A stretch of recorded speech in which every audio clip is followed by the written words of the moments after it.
Now then, I'm Duncan from Starlarker, and this is a copy of our setlist that we're currently working on. As you can see, it comprises 7 songs. It lasts about 30 minutes. All the songs are original songs written by me, apart from one, which I'll talk about a little bit later when I talk about that particular song. The first half of the set's fairly upbeat, maybe a little bit whimsical. Essentially, the first few songs are love songs. At the midpoint of the set, we play a song that's set on a river, which is a nice segue into the second half of the set, which has a distinctly nautical theme running through it. I'm going to work through the list and follow up with a video about each song in turn. So if you'd like to know a little bit more about each title and the backstory behind it, then keep your eyes peeled for the next one. Easier Than Pie. Okay, the first song in the set is called Easier Than Pie. Basically, it's a love song. You might notice that the word pi in the title is the Greek letter of the same name, which, as you probably know, is used to represent the mathematical constant that is the ratio of a circle's circumference to its diameter. In fact, if you listen to the lyrics, you'll realise they're peppered with trigonometrical... Is that a word? Trigonometric? If you listen to the lyrics, they're peppered with mathematical references. So it's a playful song with an upbeat message, despite the fact that it appears to tell the story of a somewhat rocky relationship. If you'd like to hear Easier Than Pie, there is a demo recording of it on our SoundCloud, which if I remember, I'll put a link in a comment below or something. But your best bet's to come along and see us and hear it played live. It's our opener, so don't be late, otherwise you might miss it.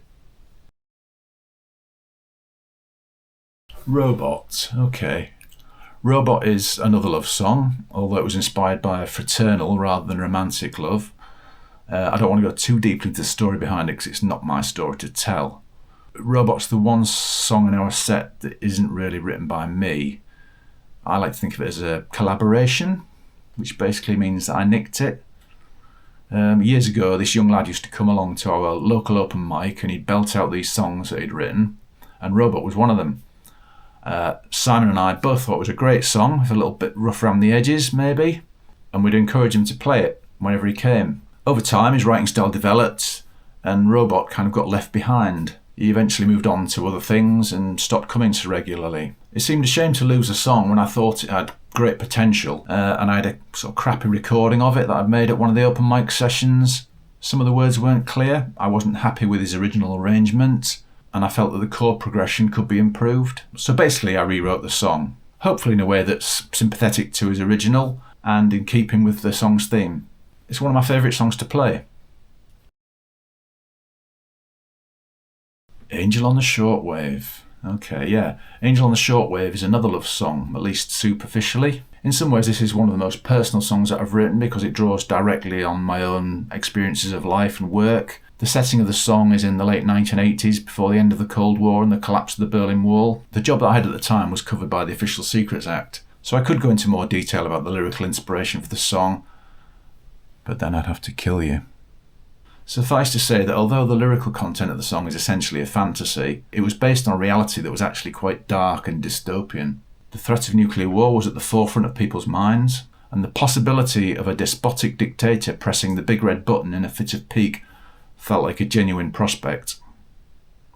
Maybe things haven't changed so much after all.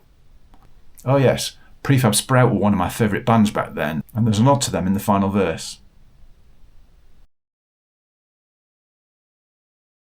Kingfisher Blue. This song started life as one of a handful of riffs that I'd sent over to another musician that I was collaborating with at the time. These riffs all had random names, and this particular one was called the Coracle Song. I think because it conjured visions, to me at least, of sort of bobbing down a river in dappled sunlight. This particular riff was chosen as one to work up, and this idea of paddling along in a primitive canoe became the inspiration for the lyrics. We actually kept the Coracle Song as the working title for quite a while, but once the lyrics and arrangement were completed, I named it Kingfisher Blue. The coracle still makes an appearance in the bridge, which takes a slightly dreamy detour from the introspective main theme of the song.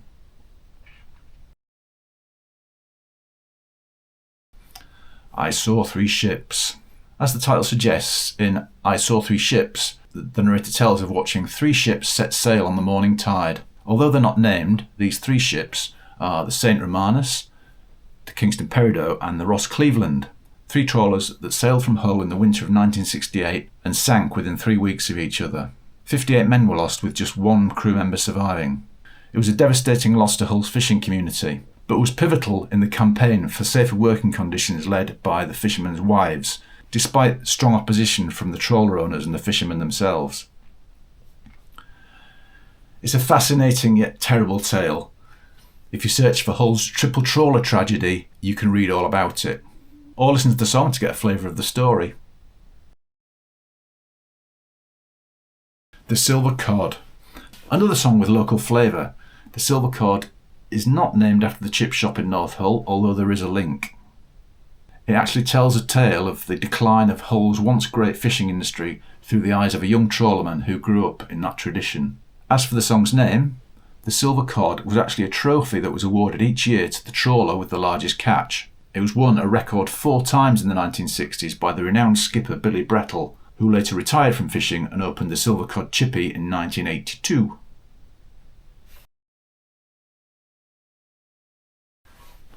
Lighthouse Keeper. Lighthouse Keeper was a gift. It came out of nowhere and took about 15 minutes to write, a rare thing indeed. On the face of it, the song appears to celebrate the solitary life of the eponymous subject. However, if you listen to the lyrics, it becomes clear that the song is more allegorical. The subject is imagining how it might be to live such a life of solitude and routine, rather than one beset with turmoil and tragedy. Despite its somewhat bleak subtext, Lighthouse Keeper is our most up-tempo and danceable song, so it feels like a fitting one to end the set with. And if you feel like moving your feet and throwing some shapes, we'll see you in the mosh pit.